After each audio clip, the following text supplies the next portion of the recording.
Three federal agents walk a handcuffed man across a driveway in western Sydney. It looks like the end of a routine case. It isn't. Nothing inside that house came from a smuggler, a dealer, or a stolen shipment. No border was crossed. No serial number was ever issued. In one of the strictest gun control countries on earth, agents had found firearms that, on paper, shouldn't exist. They hadn't been bought. They'd been grown, part by part, inside an ordinary room. This isn't a story about smuggling. It's a story about a law built to control objects, dealers, imports, factories, meeting a machine that needs none of them. By the end, you'll understand why the country that destroyed roughly 650,000 firearms in 18 months now faces a threat its own gun laws were never written to define. Not because the system failed, because it was never asked this question. In April 1996, a mass shooting at Port Arthur, Tasmania, killed 35 people. 12 days later, every state and territory agreed to the National Firearms Agreement, the fastest, most sweeping gun law reform in the developed world. Semi-automatic rifles and shotguns were banned outright. Licensing became strict. Registration became mandatory.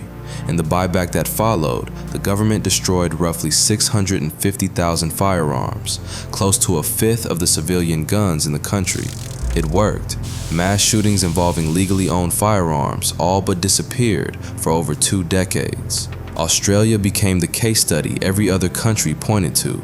For 25 years, the model never had to change. Control who can manufacture the object, import it, sell it, own it.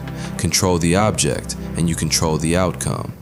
But by the early 2020s, police in New South Wales, Victoria, and Queensland started seizing something the registry had no category for: firearms with no manufacturer stamp, no import record, no licensed dealer anywhere in the chain, because there was no chain. The part of a gun the law defines as the firearm, the frame, the receiver, the piece everything bolts onto, hadn't been cast in a factory or shipped through a port. It had been printed, layer by layer, on a machine that cost less than a second-hand car, legal to own for building furniture or tools. The rest of a working firearm didn't need a license either, because none of it was regulated as a weapon on its own. Only the finished object was illegal, and it was being finished in the one place no import law can reach, after the parts had already arrived. The design behind a large share of these builds has a name: the FGC9, published for free in 2020 by a pseudonymous gunsmith in Germany who went by J. Stark 1809. His goal wasn't profit, it was proof that a semi-automatic firearm could be built entirely from unregulated, off-the-shelf materials, using nothing any gun law on earth actually restricted. No firearm-specific parts, no licensed supplier, just a printer, basic tools, and a file. He died in 2021 before ever seeing where his design would travel. The file didn't die with him. It moved on to platforms built to survive takedowns, mirrored, forked, improved by strangers who never met him or each other. By the time a version reached a garage in regional Australia, it had crossed a border no customs officer monitors: the open internet. Here's the part that changes the shape of this story.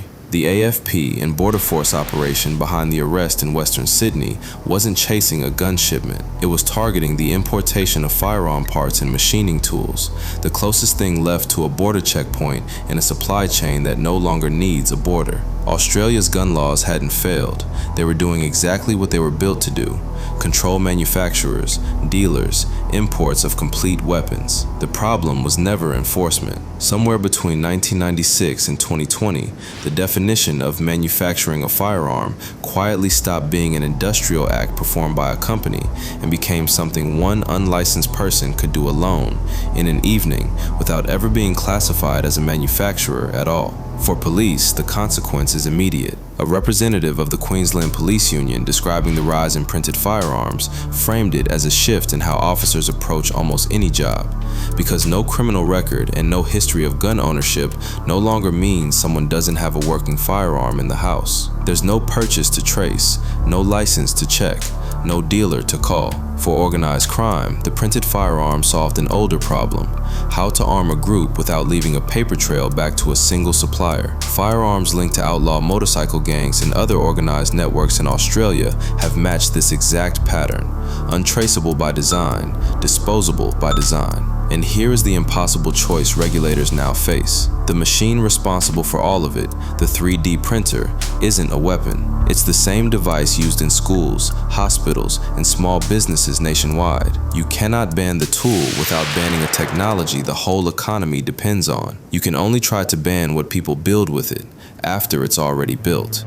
Follow the thread back, and 3 timelines collapse into one story. A file written in Germany to prove a point about gun control.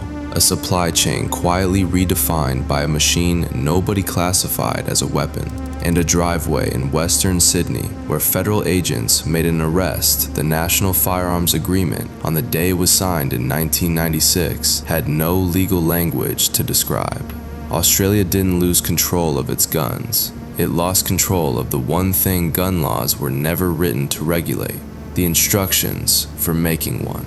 So go back to that driveway. The man being walked to the car didn't break the National Firearms Agreement the way anyone in 1996 imagined someone would. He didn't buy a gun. He didn't import one. He didn't steal one. He built one, legally, right up until the last part clicked into place. Australia banned the object 30 years ago. It just never got the chance to ban the file.